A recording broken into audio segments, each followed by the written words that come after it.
جسم میں پتھر کی طرح سختی جس جگہ بھی پائی جائے وہاں پر کلکیریا فلور بہت اچھا کام کرتی ہے۔ کیلشیم اور فلورائڈ کی کمی سے پیدا ہونے والے امراض کو یہ میڈیسن کنٹرول کرتی ہے، ہڈیوں کی نشو و نما کو درست رکھتی ہے، جسم پر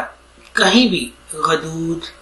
گلٹیاں، رسولیاں، ٹیومرز، پانی کی سی تھیلیاں بن گئی ہوں یا بن رہی ہوں تو ان کو ختم کرنے کے لیے کلکیریا فلور بہت کارآمد میڈیسن ہے۔